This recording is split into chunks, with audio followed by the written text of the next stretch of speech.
मेरे चैनल धार्मिक जीवन में आप सबका बहुत बहुत स्वागत है। अगर आप मेरे चैनल में नए हैं तो मेरे चैनल को लाइक, शेयर, सब्सक्राइब जरूर कर दे। Thank you so much. हमारा लक्ष्य क्या है?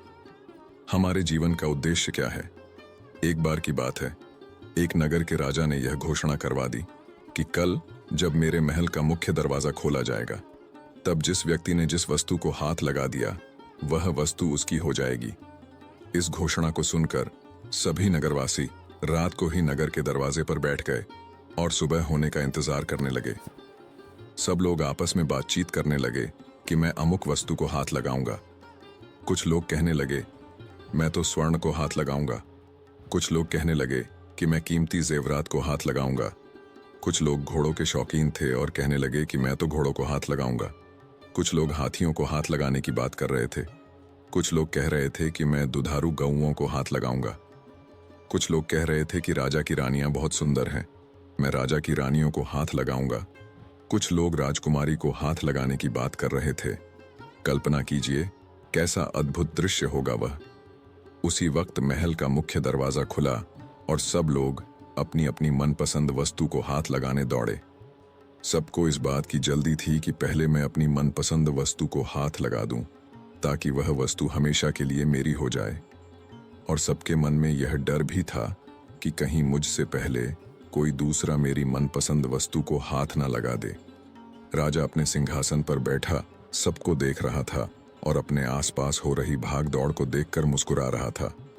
कोई किसी वस्तु को हाथ लगा रहा था और कोई किसी वस्तु को हाथ लगा रहा था।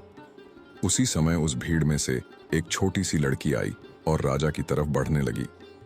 राजा उस लड़की को देखकर सोच में पड़ गया और फिर विचार करने लगा कि यह लड़की बहुत छोटी है, शायद यह मुझसे कुछ पूछने आ रही है।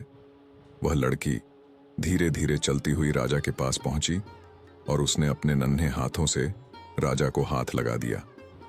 राजा को हाथ लगाते ही राजा उस लड़की का हो गया और राजा की प्रत्येक वस्तु भी उस लड़की की हो गई। जिस प्रकार उन लोगों को राजा ने मौका दिया था और उन लोगों ने गलती की, ठीक उसी प्रकार ईश्वर भी हमें हर रोज मौका देता है और हम हर रोज गलती करते हैं। हम ईश्वर को हाथ लगाने अथवा पाने की बजाय ईश्वर की बनाई हुई संसारी वस्तुओं की कामना करते हैं और उन्हें प्राप्त करने के लिए ही यत्न करते हैं। पर हम कभी इस बात पर विचार नहीं करते कि यदि ईश्वर हमारे हो गए तो उनकी बनाई हुई प्रत्येक वस्तु भी हमारी हो जाएगी। ईश्वर बिल्कुल माँ की तरह ही है। जिस प्रकार माँ अपने बच्चे को गोदी में उठाकर रखती है, कभी अपने से अलग नहीं होने देती, ईश्वर भी हमारे साथ कुछ ऐसा ही खेल खेलते हैं। जब कोई बच्चा अपनी माँ को छोड़कर अन्य खिलौनों के साथ खेलना शुरू कर देता है, तो माँ उसे उन खिलौनों के खेल में लगाकर अन्य कामों में लग जाती है। ठीक इसी प्रकार जब हम ईश्वर को भूलकर ईश्वर की बनाई हुई वस्तुओं के साथ खेलना शुरू कर देते हैं, तो ईश्वर भी हमें उस माया में उलझाकर हमसे दूर चले जाते हैं। पर कुछ बुद्धिमान मनुष्य ईश्वर की माया में ना उलझकर ईश्वर में ही रमण करते हैं और उस परम तत्व में मिल जाते हैं। फिर उनमें और ईश्वर में कोई भेद नहीं रहता। इसी बात को गुरु ग्रंथ साहिब में इन शब्दों में कहा गया है, जाके वश खान सुल्तान, ताके वश में सगल जहान। अर्थात जिसके वश में ईश्वर होते हैं उसके वश में सारी दुनिया होती है।